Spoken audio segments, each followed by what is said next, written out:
By August 1944, the Allied advance in France was no longer progressing. It was accelerating. Schedules written in cautious increments collapsed under columns that refused to pause. Villages marked as future objectives were already behind the front. The campaign was no longer unfolding in stages. It was surging, driven by speed rather than sequence. Inside headquarters, this velocity felt unnatural. Orders drafted overnight described conditions that no longer existed by morning. Routes selected for coordination were abandoned before they were briefed. The army was advancing faster than its own command structure could absorb. Planning ceased to be guidance. It became explanation after the fact. Maps deteriorated first. Situation boards were updated, erased, and redrawn until their authority dissolved. Boundaries blurred. Arrows overlapped. Staff officers stopped trusting symbols and began listening for fragments, radio traffic, fuel demands, liaison reports that arrived already outdated. The front line moved forward.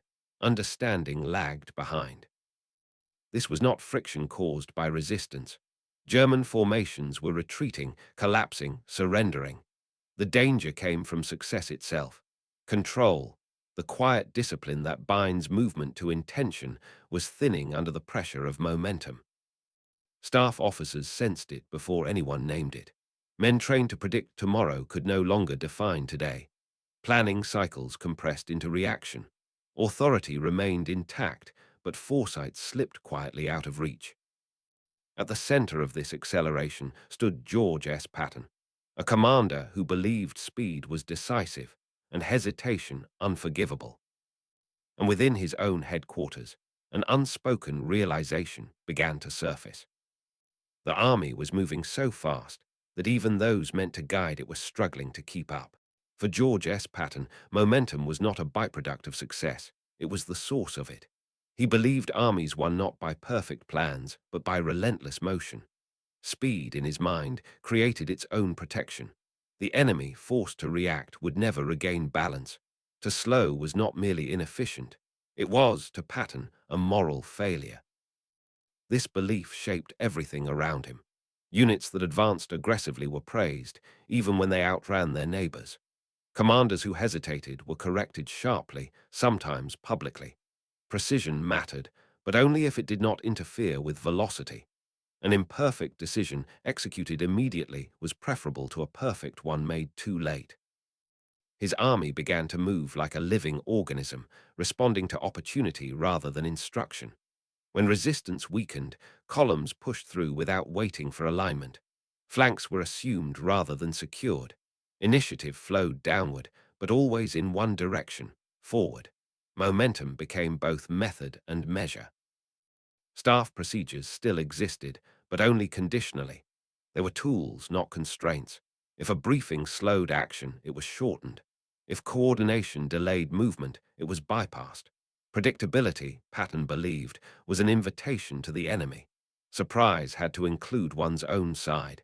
Even his headquarters was not always meant to know what came next. At first, the results seemed to vindicate him. German units reeled under the pressure. Defensive lines dissolved before they could solidify. Each success reinforced the conviction that speed alone was decisive. Doubt appeared unnecessary, almost disloyal. But beneath the victories, tension accumulated quietly. Momentum rewarded boldness, but it punished structure. Systems designed to support deliberate operations strained to keep pace with instinct-driven movement. The faster the army moved, the less visible the strain became, until it could no longer be ignored. Patton saw only the enemy's confusion. His staff began to notice their own. And as momentum hardened into doctrine, a subtle question, plans once issued rarely survived first contact with Patton's intent. Movements agreed upon in the morning were altered by afternoon. Axes of advance shifted without warning. Objectives that had shaped entire planning cycles were quietly abandoned in favor of opportunities glimpsed on the move. Orders did not disappear, but they softened, becoming provisional, almost optional. For the staff, this created a dangerous inversion. Instead of shaping action, they began documenting it after it occurred. Messages were rewritten to match decisions already executed. Intent was reconstructed in reverse, explained rather than directed. Coordination turned into improvisation, conducted at speed and without margin. Communication strained under the load. Radio nets carried fragments instead of clarity. Liaison officers chased formations that had already moved on. By the time confirmation arrived, it was often irrelevant. The system still functioned, but only barely, relying on assumption where certainty had once existed. This erosion was subtle. Nothing collapsed outright. Units continued to advance. Victories continued to accumulate. But beneath the surface, confidence fractured quietly. Staff officers no longer assumed they understood the plan, only that there was one, somewhere, forming inside the commander's mind. The rhythm of headquarters changed. Briefings shortened. Questions went unasked. Warnings were phrased carefully, then left behind when they were not acted upon. Professional discipline remained, but predictability vanished. The gap between decision and understanding widened with every mile gained. At the center of it all stood George S. Patton, moving faster than the machinery designed to support him. His certainty propelled the army forward, but it also isolated him from the very system meant to sustain momentum. And as orders increasingly became suggestions, an uncomfortable realization took hold. Control was no longer being exercised, it was being chased. To understand why the system endured this strain, one had to look backward, beyond France, beyond this campaign, to the record that had made such behavior not only acceptable, but celebrated.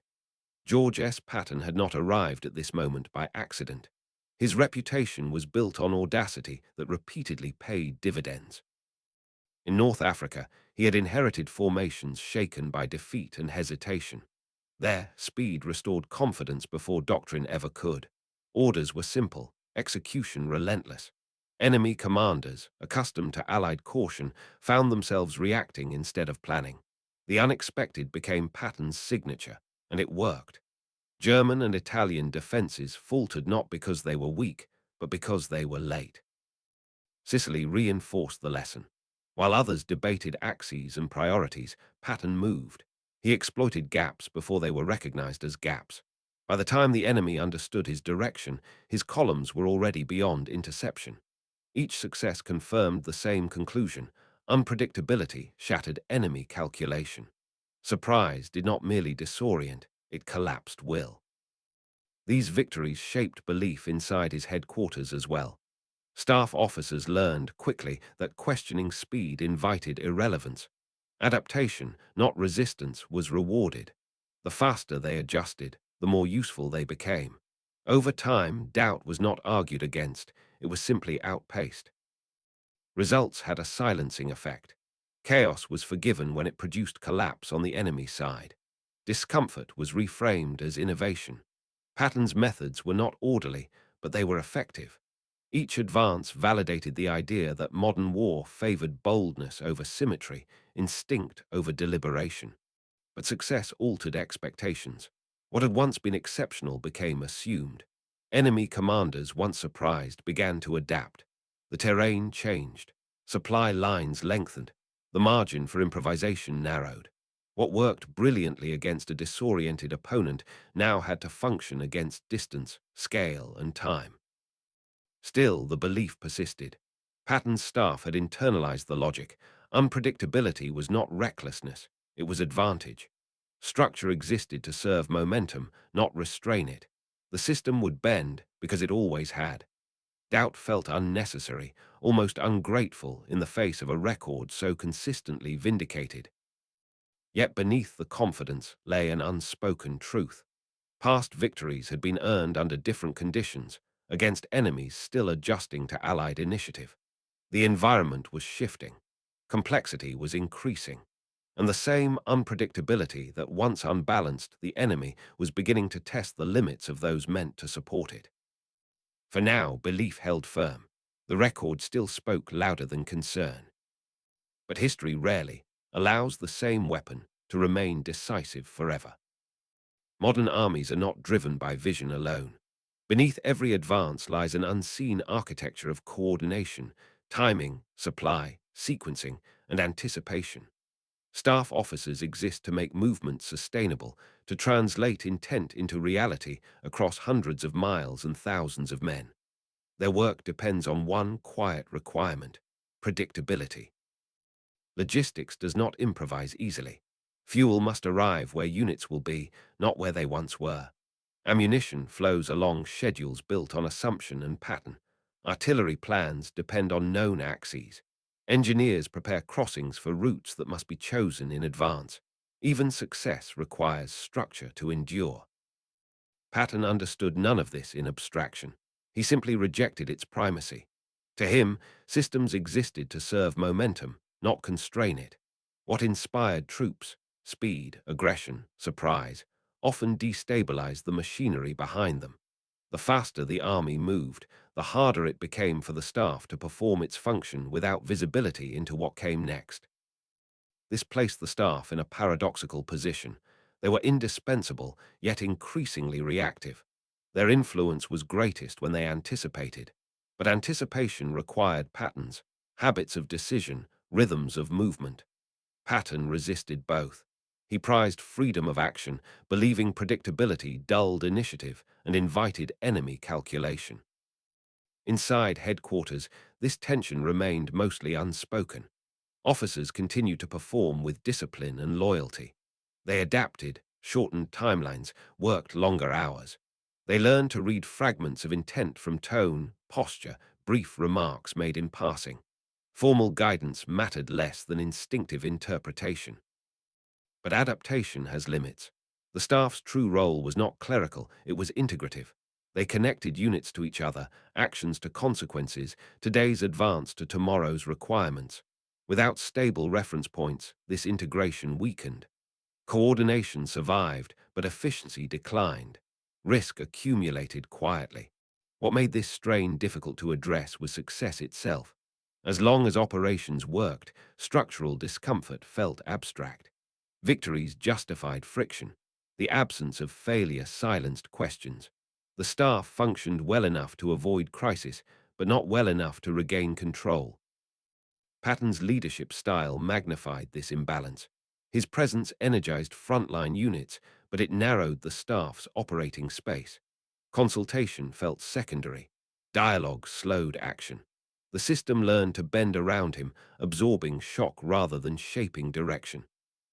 At its best, this produced extraordinary results. At its worst, it left the staff guessing, calculating support for movements that had not yet been articulated. Predictability was replaced by resilience. Instead of preventing problems, they prepared to absorb them. And still, loyalty endured. The staff believed in the commander, even as they questioned the method. They understood that modern war demanded systems, but they were serving a leader who believed systems must never lead. For now, the balance held. But as operations expanded and the environment grew more complex, the hidden role of the staff, and the cost of sidelining it, was about to become impossible to ignore. Confidence had always been George S. Patton's defining trait. He trusted instinct in the same way others trusted calculation. Decisions came quickly, often fully formed, shaped by experience rather than discussion. To Patton, hesitation was not caution, it was weakness. Meetings felt like delay disguised as prudence. Consultation, when it occurred, was brief. Advice was heard, acknowledged, and then set aside if it conflicted with his internal sense of momentum. Staff warnings rarely produced debate. They were noted, sometimes thanked, and then overruled by movement already in motion. The general moved first and explained later if explanation came at all. This approach created a subtle isolation at the top. Patton did not lack information, he simply did not allow it to slow him. His certainty filled the room, leaving little space for challenge. Staff officers learned quickly that persistence was unwelcome. The system adapted by filtering itself, offering only what seemed immediately useful. Over time, the nature of interaction changed. Briefings became confirmations rather than conversations. Questions were framed cautiously, stripped of friction. Officers spoke in tones calibrated not to interrupt momentum. The appearance of consultation remained, but its influence diminished. Patton's confidence was contagious at the front. Commanders felt empowered to act without waiting for permission. Initiative flourished. But within headquarters, the same certainty narrowed options. Decisions that once emerged from synthesis now emerged from conviction. The staff followed rather than shaped the flow of operations. This shift altered responsibility in quiet ways. When the general's instinct had been honed by years of war, and it often proved correct. That success made exclusion difficult to question. To challenge confidence that delivered results felt almost insubordinate. Yet the cost was cumulative. Predictability vanished not because Patton was erratic, but because only one mind fully understood the plan, and even that plan evolved in motion. Staff officers began to sense that they were no longer partners in decision-making. They were interpreters of intent, deciphering direction from speed and emphasis rather than from articulated guidance. Control did not disappear, but it centralized. And as certainty hardened into habit, the command climate shifted. What once felt dynamic now felt opaque. Momentum remained relentless, but understanding no longer kept pace. Soon, that gap would be tested not by theory, but by circumstance. The operation had been briefed with confidence. Objectives were defined, routes selected, support aligned. Staff officers had done what they always did, translated intent into movement, sequencing forces across time and space. On paper, the plan was coherent. On the ground, it unraveled almost immediately. Units advanced, but not where expected. Columns veered onto roads that had not been designated. Reconnaissance elements pushed beyond their assigned limits, following opportunity rather than instruction. By mid-morning, reports no longer matched the briefing. The army was moving decisively, but not predictably. At headquarters, the first signs of strain appeared on the maps. Situation boards failed to keep up with incoming fragments. Boundaries overlapped. Arrows pointed in directions no one had approved. Officers hesitated before updating positions, uncertain whether new reports reflected deliberate intent or momentary deviation. The map, once an anchor, became a liability. Supply columns felt the impact next. Fuel convoys rolled toward junctions units had already bypassed. Ammunition arrived where artillery had not been emplaced. Engineers prepared crossings for routes that were suddenly irrelevant. What had been calculation became correction. Each adjustment lagged behind movement, compounding delay. Artillery coordination suffered quietly but dangerously. Fire plans depended on known axes and stable timelines. As maneuver elements shifted, batteries waited for targets that never appeared or fired in support of advances that had already moved beyond range. Communication filled the gaps, but clarity did not. Precision eroded without drama, one assumption at a time. Staff officers worked faster, not smarter. Planning horizons collapsed from days to hours. Orders were shortened, stripped of detail, issued with caveats that acknowledged uncertainty without resolving it. Reaction replaced anticipation. The headquarters functioned, but only at the edge of control. What unsettled the staff most was not confusion, it was ignorance. For the first time, officers responsible for sustaining the army could not say with confidence where it would be tomorrow. Not because the enemy had forced a change, but because intent itself was mobile. Decisions were being made ahead of visibility. This realization altered the emotional climate inside headquarters. The room grew quieter. Conversations shortened. Officers checked and rechecked assumptions they no longer trusted. Professional discipline remained, but certainty did not. The system was absorbing shock rather than shaping outcome. At the center of it all was George S. Patton, driving the advance with undiminished confidence. From his perspective, the operation was succeeding. Resistance was light. Progress was rapid. Momentum, once again, appeared vindicated.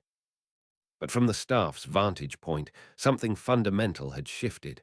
They were no longer getting operations forward. They were reconstructing them after the fact, trying to impose coherence on movement already executed. The difference was subtle. but decisive. Maps were meant to predict, now they merely recorded. Plans were meant to enable control, now they documented loss of it. The army continued to advance, but the architecture that sustained it was thinning. By nightfall, no crisis had occurred. No disaster announced itself. That, in some ways, was the most dangerous outcome. The absence of failure concealed the depth of strain. The system had bent again, just enough to survive. Yet among the staff, a quiet understanding took hold. If this was how operations now unfolded, if maps could no longer be trusted, and planning no longer led, then the margin for error had narrowed to almost nothing. And tomorrow, they knew, the army would move again. But whether headquarters would know where, or why, was no longer certain. Momentum has a hidden price. As the army surged forward, the mathematics that sustained it began to fracture. Fuel allocations, calculated days earlier, no longer aligned with reality. Columns consumed gasoline at rates planners had not anticipated, racing past depots intended to support them. What arrived on schedule now arrived late. What arrived late sometimes did not arrive at all. Ammunition followed the same pattern. Artillery units reported shortages not because stocks were exhausted, but because resupply was misdirected. Shells were delivered to positions already abandoned. Requests crossed paths with convoys headed the wrong way. Each error was small, correctable in isolation, but together they formed a pattern of drift. Engineers felt the strain in quieter ways. Bridges were prepared along routes that went unused. Roads were reinforced for traffic that never came. Labor was expended in advance of decisions that had already changed. The work was competent, disciplined, and increasingly irrelevant. Preparation without predictability became waste. Support units began to operate on intuition. Quartermasters studied radio traffic not for orders, but for clues. Maintenance teams positioned themselves where they guessed the army would pass next. Liaison officers were dispatched not to coordinate, but to observe. Guesswork replaced calculation, and calculation had once been the system's greatest strength. This shift altered the nature of risk. Failures no longer appeared as clear breakdowns.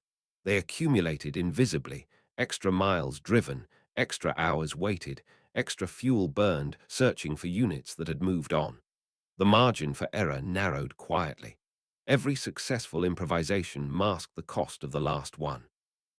At headquarters, officers tracked these deviations with growing concern. Charts still balanced, but only because assumptions were adjusted after the fact. The numbers told a story of adequacy, while experience suggested fragility. The army was being sustained not by design, but by constant correction. What made this dangerous was not immediate scarcity, it was dependency. The faster the army moved, the more it relied on perfect timing. And perfect timing required shared understanding of routes, priorities, and intention. That understanding was thinning. At the center of the advance stood George S. Patton, pushing relentlessly forward. From his perspective, logistics existed to keep up, not to lead. Shortages were challenges to overcome, not signals to slow. His confidence remained intact, reinforced by continued success. But logistics is indifferent to confidence. Fuel either arrives or it does not. Ammunition either meets the guns or leaves them silent. These were not abstractions. They were measurable facts, recorded in consumption rates and delivery times. For the first time, the cost of unpredictability could be quantified. Staff officers began to notice the pattern. Each unplanned movement multiplied strain downstream. Each surprise decision required not one adjustment, but many. The system absorbed these shocks until it could not. What worried them was not today's shortage, but tomorrow's accumulation. The army continued to advance. Victories continued to mount. Yet beneath the forward motion, a ledger was being filled, quietly, relentlessly, with costs deferred rather than paid. The staff could feel the balance shifting, even if no one else yet acknowledged it. Unpredictability had once disoriented the enemy. Now it was testing the limits of support. And as the numbers grew harder to reconcile, a question pressed closer to the surface. How long could momentum, outrun the arithmetic that sustained it. Loyalty inside the headquarters never wavered. Staff officers believed in George S. Patton as a commander, and many admired him deeply. They had seen what his presence did to morale at the front. Units moved faster when his name was attached. Confidence traveled down the chain of command as surely as orders once had. His reputation was not manufactured. It was earned in movement and result. That admiration, however, was no longer the same as confidence. Respect for battlefield instinct did not erase uncertainty about direction. Officers could praise the general's genius while still questioning its sustainability. The two ideas coexisted uneasily, held apart by discipline and professionalism. These doubts were never voiced in formal settings. Briefings remained crisp, reports remained deferential, but in quieter spaces, over late-night maps between shifts, in the pauses when radios fell silent, questions surfaced. Not about courage or intent, but about continuity. What if tomorrow did not resemble today? What if the axis shifted again without warning? The uncertainty was not abstract, it was operational. Each unannounced change forced recalculation across multiple functions. Each recalculation consumed time and margin.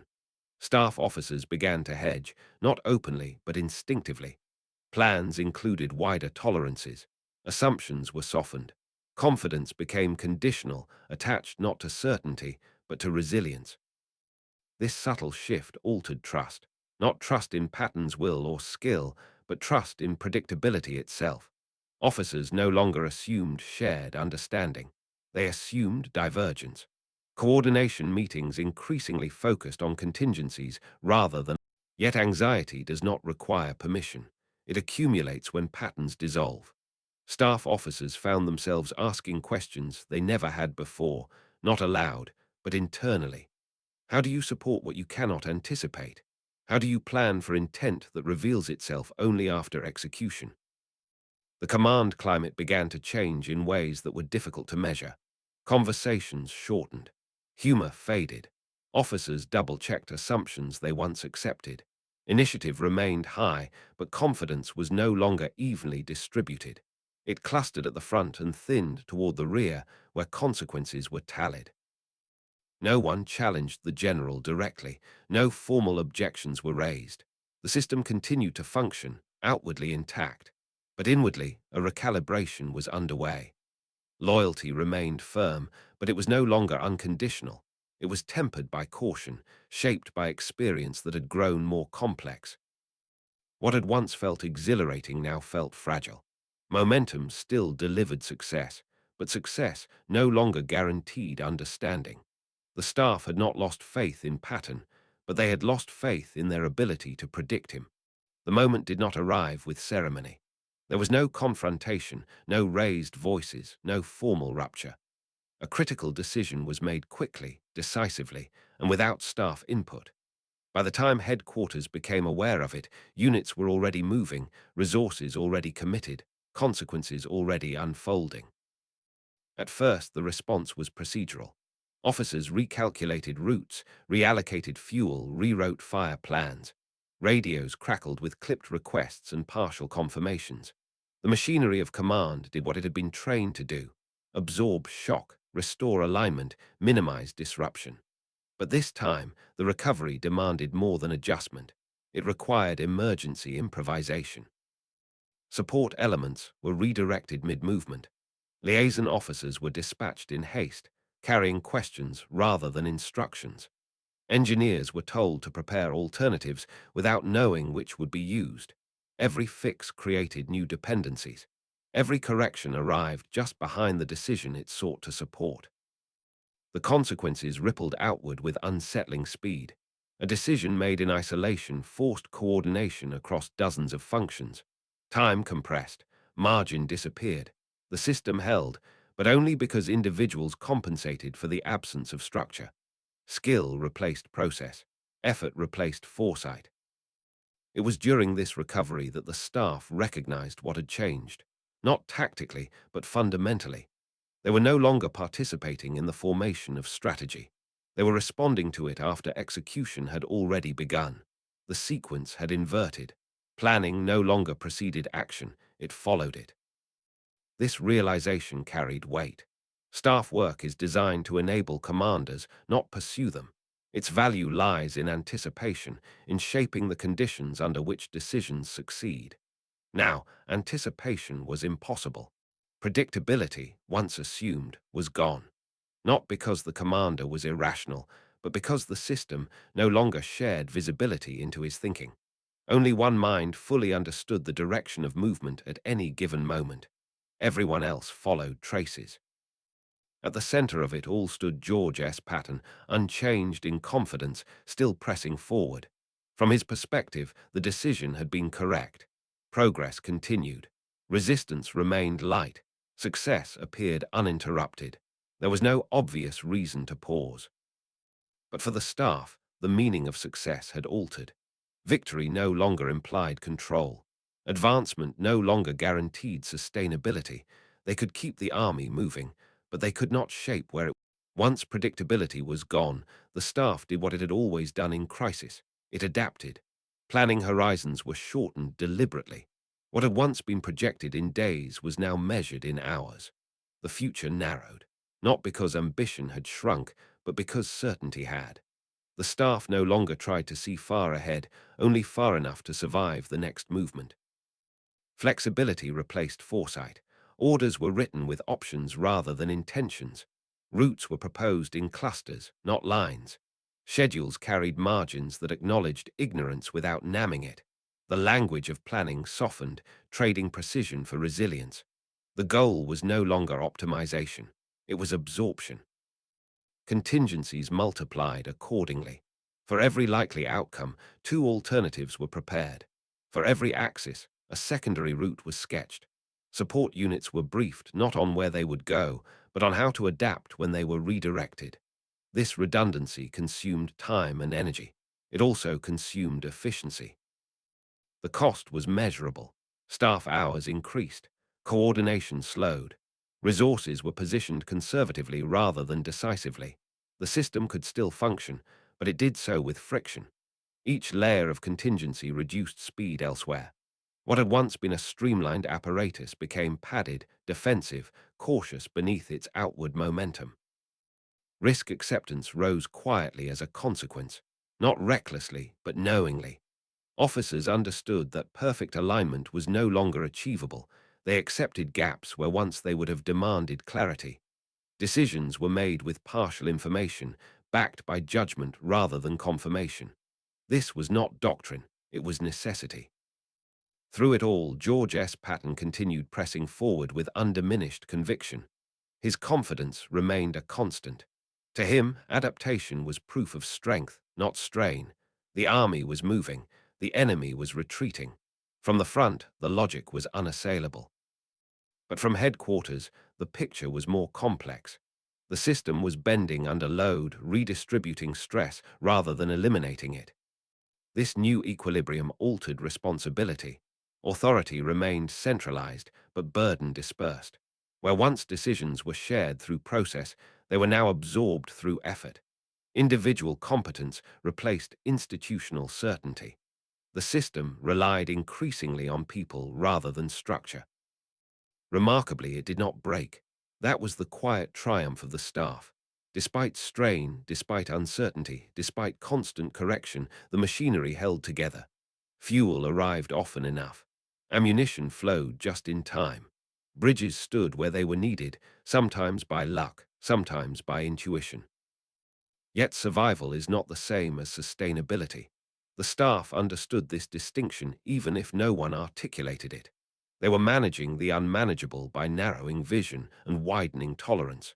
It worked, for now, but it was not a condition that could endure indefinitely. The danger was subtle. No single failure announced itself. No dramatic collapse forced a reckoning. Instead, strain accumulated invisibly, stored in fatigue, in deferred risk, in assumptions left untested. The system was functioning, but it was operating closer to its limits than anyone admitted. And as the army continued its advance, a question lingered within headquarters, unspoken but persistent. How much longer could bending replace balance? before something finally refused to bend at all. Strain rarely announces itself at the point of impact. It travels upward in fragments, late deliveries, blurred reports, increasing exceptions to routine. Higher command did not see the sleepless nights around the map boards or the improvised rerouting of fuel convoys. What it saw were symptoms: uneven coordination, rising requests for emergency priority, and planning documents that grew shorter even as operations grew larger. To those watching from above, the picture was complicated. The results were undeniable. The advance continued. Enemy formations were disrupted. The campaign's tempo remained high, and much of that tempo carried George S. Patton's unmistakable signature.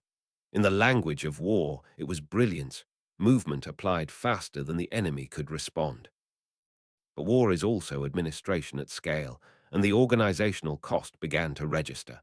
Reports increasingly contained two truths held in the same sentence: operational success and systemic stress. Liaison notes described gaps between intention and execution. Logistics summaries hinted at inefficiencies that were being masked by heroic effort. The machine was running, but it was running hot. For higher headquarters, unpredictability is not merely a style. It is a variable that must be managed, because it affects other armies, other fronts, other supply chains. What Patton treated as freedom of action could appear, from a distance, as deviation. Not disobedience in the crude sense, but independence that complicated coordination with neighboring commands and broader strategic priorities. Slowly, the tone of oversight changed. It did not arrive as an order to stop. It arrived as questions, requests for clarification, demands for earlier notification, instructions to coordinate axes more carefully. Requirements that had once been flexible became firmer. The institutional instinct for control began to tighten. With that tightening came a narrowing of freedom. Operational boundaries were emphasized. Supply allocations were scrutinized. Movements that affected adjacent formations required more explicit coordination. Patterns, the shift was subtle but unmistakable. Where once results had been sufficient justification, now results invited analysis. Success did not silence concern, it amplified it, because it demonstrated how far the system was being pushed. Higher command respected the achievement, but it also recognized the risk. Not the risk of defeat, but the risk of friction growing into failure. Inside Patton's headquarters, officers sensed the change immediately. New reporting requirements arrived. Deadlines tightened. The tone of communications grew more formal. The staff, already operating at the edge of control, now had to satisfy an additional layer of oversight, one that demanded clarity they could not always provide. And so the balance shifted. The advance could continue, but it could no longer be entirely self-directed. The rules began to change, not suddenly, not dramatically, but through incremental constraints that accumulated into a new reality. Freedom of action narrowed by degrees, like a corridor slowly tightening. Patton would continue to push. That was his nature. But now the pressure was no longer only forward, against the enemy. It was also upward, against the institution that had to make victory sustainable. The advance did not falter. By every visible measure, George S. Patton's army continued to succeed. Enemy resistance was broken repeatedly. Territory was gained at a pace few had thought possible only weeks earlier. To the outside observer, momentum appeared intact, perhaps even unstoppable. Yet success carried friction that was harder to quantify. Each mile gained increased complexity. Each rapid decision demanded compensating effort elsewhere. The system still delivered results, but it did so unevenly, drawing more heavily on human endurance than institutional design. Victory was being achieved, but at a rising internal cost. Staff burnout became visible first. Long hours stretched into continuous cycles without recovery. Officers rotated less frequently, not because doctrine discouraged it, but because replacements could not absorb the tempo quickly enough. Experience became too valuable to risk losing, even temporarily. Fatigue accumulated quietly, masked by professionalism. Coordination suffered not in dramatic failures, but at the margins. Small delays multiplied.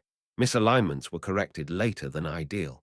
Adjacent units occasionally advanced out of sequence, forcing rapid reconciliation. None of this stopped the army, but it reduced efficiency and increased risk. The system still worked, but with diminishing margin. What made this cost difficult to confront was its ambiguity. There was no single decision to blame, no moment where success turned visibly into failure. Instead, strain spread diffusely across functions, absorbed by individuals who compensated with effort and judgment. The army advanced not because the system was stable, but because the people within it refused to let it fail. In later years, historians would return to this period with careful debate. They would acknowledge the brilliance of the campaign and the effectiveness of relentless momentum. They would also note the organizational stress that accompanied it. Some would argue that unpredictability shattered the enemy at exactly the right moment. Others would question whether the same results could have been achieved with less internal cost. The trade-off is difficult to measure precisely. War does not offer controlled experiments. What can be observed is pattern. Patton's methods delivered speed and surprise, but they also demanded extraordinary adaptation from those around him. His genius amplified capability, but it also magnified dependency on resilience rather than structure.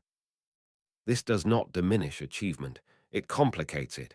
Great commanders often force systems to operate beyond their design limits. Sometimes that produces decisive advantage. Sometimes it produces hidden fragility. In this case, it produced both at once. The staff understood this tension intuitively, even if they never articulated it formally. They took pride in what they had sustained. They also recognized what had been sacrificed to sustain it. Efficiency had been exchanged for momentum. Predictability had been traded for shock. The ledger balanced, for now. Whether it was worth the strain remains an open question, because the answer depends on what one values most: speed or sustainability, initiative or integration. History rarely allows such choices to be resolved cleanly. What it does reveal is this: success achieved at the edge of control leaves marks that are not always visible in victory maps. And as the campaign continued, those marks would shape how patterns command, and modern leadership itself would be remembered. Modern war does not move on instinct alone. It moves on systems, vast, interlocking structures that translate decision into sustained action. Vision may set direction, but systems determine endurance. Without them, even the most inspired command eventually outruns its ability to function. Leaders, therefore, must be more than admired. They must be understood. Understanding creates alignment, and alignment enables scale. Predictability is not the enemy of initiative. It is the condition that allows mass to move as one. Armies advance not because a single mind decides, but because thousands of smaller decisions can be synchronized in advance. Charisma complicates this balance. It accelerates action, inspires risk, and compresses hesitation. In moments of crisis, it can achieve what procedure cannot. But charisma alone cannot sustain momentum indefinitely. It concentrates authority while dispersing burden. Over time, the system absorbs strain that the leader may never fully see. George S. Patton embodied this tension more clearly than most commanders of his era. His instinct for movement shattered enemy expectations and restored Allied confidence at critical moments.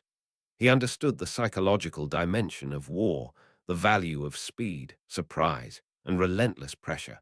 In that, his vision was unmistakable. Yet the same qualities that produced momentum also tested the limits of command. Patton's certainty reduced friction at the front, but it increased it behind the lines. His resistance to predictability preserved freedom of action, but it constrained integration. The system bent repeatedly to accommodate him, not because it was designed to, but because it had no choice. This does not imply failure. It implies boundary.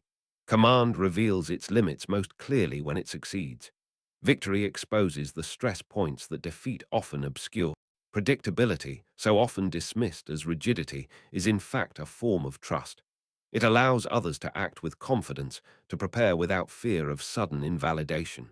When predictability disappears, initiative does not vanish. but it fragments. Each actor compensates individually rather than coherently. Patton's strength lay in his refusal to be constrained by expectation. His weakness lay in how completely that refusal reshaped the system around him. He achieved results that few could replicate, but he did so by demanding extraordinary adaptation from those meant to support him. This duality is inseparable. His genius cannot be isolated from its cost. His success cannot be separated from the strain it imposed. Command, in this sense, is not a single quality, but a balance between vision and structure, inspiration and comprehension. Patton pushed that balance to its edge. He proved how far instinct could carry an army. He also revealed what instinct alone could not replace. And in that tension, between what was achieved and what was stressed, the true limits of command quietly came into view. History has little difficulty naming George S. Patton a great commander. His victories are recorded in maps that move decisively forward, in campaigns that unfold faster than their adversaries can comprehend. Few leaders of the Second World War imposed their will on events so visibly or so relentlessly. His impact is undeniable. Yet beneath those victories lies a quieter truth. Control did not expand in proportion to success. It thinned. As the army moved faster, understanding did not always keep pace. The very qualities that disoriented the enemy also unsettled the system meant to sustain momentum.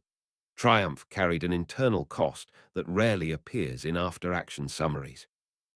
The enemy was not the only one surprised. German commanders struggled to anticipate Patton's movements, but so did those closest to him. His own staff, trained to forecast, coordinate, and prepare, learned instead to react. Planning gave way to interpretation. Prediction yielded to adaptation. They did not fail in this role, but the role itself had changed. This shift was not born of incompetence or defiance. It was the product of genius moving faster than structure could follow. Patton's instincts evolved in motion, reshaping objectives even as they were pursued. The system adapted because it had to. It absorbed uncertainty because there was no alternative. In doing so, it preserved success, but at the edge of control. What makes this legacy enduring is not contradiction, but complexity. Patton did not abandon command. He redefined its center of gravity. Authority became personal rather than procedural. Direction flowed from conviction rather than consensus. This produced speed that no adversary could easily match. But modern war is not fought by conviction alone. It is fought by institutions that translate individual will into collective action. When those institutions are forced to chase rather than shape decision, they remain effective, but vulnerable. They function, but without margin. Patton's staff understood this intuitively. They respected the results. They carried the burden. They compensated where structure could not. Their achievement lies not only in what was accomplished, but in what was prevented, failures that never reached the surface because they were absorbed silently. In this sense, Patton's command offers no simple verdict. It offers a question. How much unpredictability can a system endure before success itself becomes destabilizing? How far can genius outrun structure before structure ceases to function as intended? The answer is not fixed. In 1944, it proved just far enough. The army did not collapse. Victory was secured, but the balance was narrower than it appeared, sustained by extraordinary effort rather than durable design. Patton defeated the enemy by being unpredictable. He shattered expectations, compressed time, and forced reaction at every turn. In doing so, he achieved what many could not. He also revealed something enduring about command. That brilliance can propel an army forward, but it cannot, by itself, replace the quiet architecture that makes momentum sustainable. In the end, the general even his staff couldn't read remains a figure of triumph and tension alike. His genius changed the course of a campaign. It also tested the limits of those tasked with turning vision into